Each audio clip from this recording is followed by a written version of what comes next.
Bonjour, j'espère que vous allez bien. Alors écoutez, j'ai choisi de vous donner des explications par une vidéo comme je fais avec les enfants.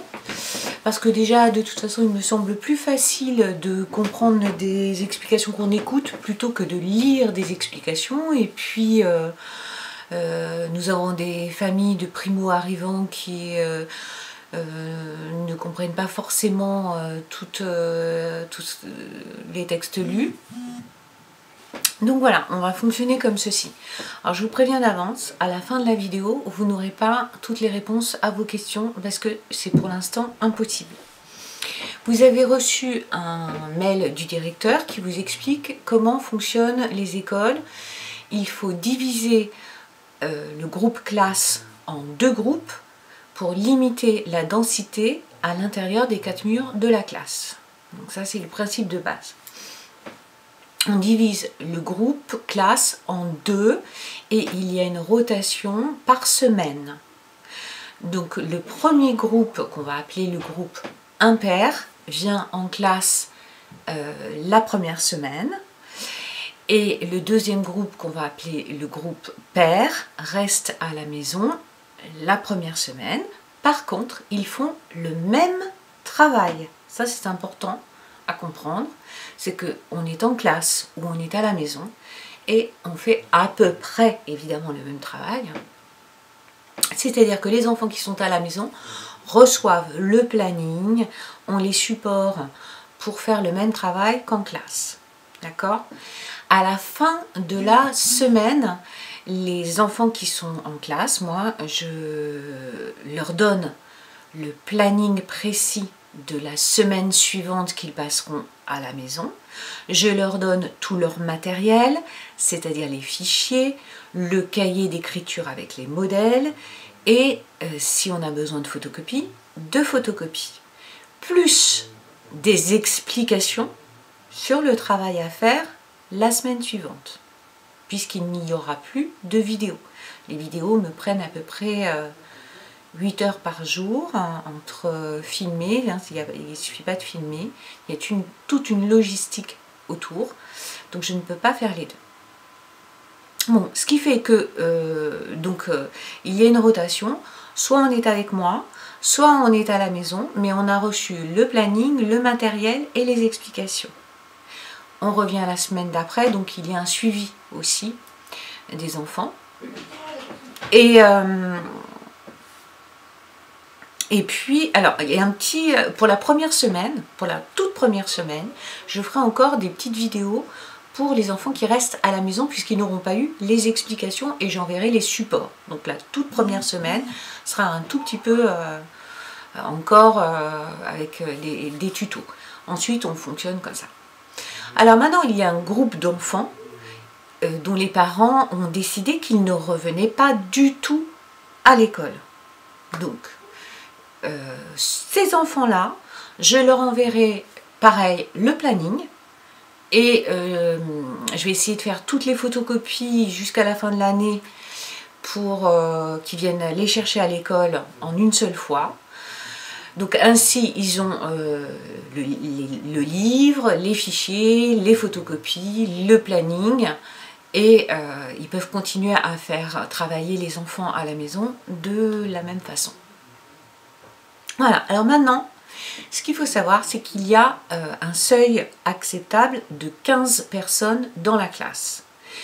Comme votre enfant est en CP, la classe de CP au niveau national donc, est privilégiée en effectif réduit de base.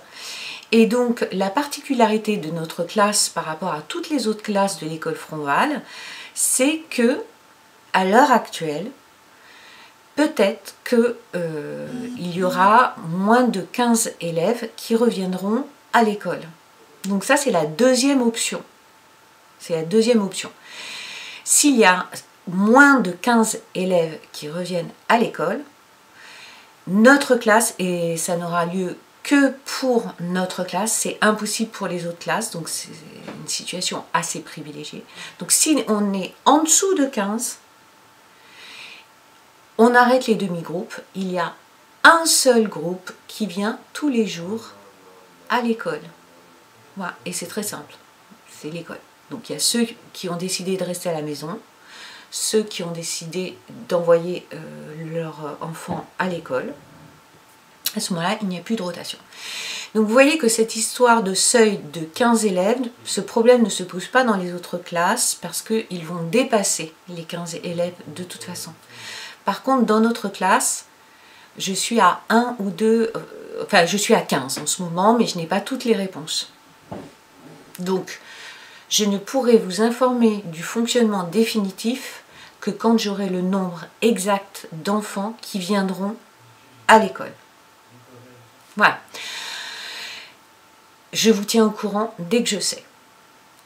Sachant que si on est en dessous des 15 élèves et qu'il n'y a qu'un seul groupe, il faut que vous soyez conscient que ce sera un privilège pour cette classe par rapport aux autres classes.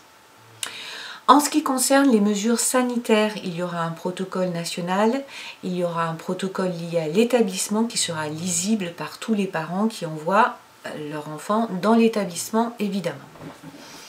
Les mesures à respecter sont des mesures de distanciation, de circulation et de désinfection.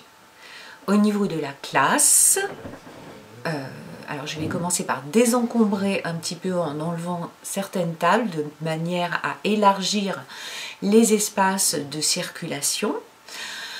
Les enfants évidemment seront assis de manière très distancée par ligne et les lignes les unes derrière les autres placées en quinconce. C'est-à-dire qu'il vaut mieux être côte à côte que l'un derrière l'autre, donc des lignes, les enfants espacés sur une ligne et les lignes les unes derrière les autres en quinconce. Au niveau de la circulation, il y aura un sens unique pour aller à sa place et un sens unique pour aller de sa place et ressortir de l'école. Donc une circulation réglementée, balisée par de la rubalise au sol.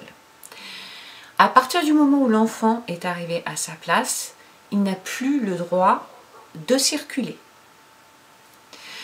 Les croisements sont interdits, hein, c'est ça qu'il faut vraiment respecter. Les croisements sont interdits, c'est pour ça qu'il y a un sens de circulation pour arriver à sa place et repartir.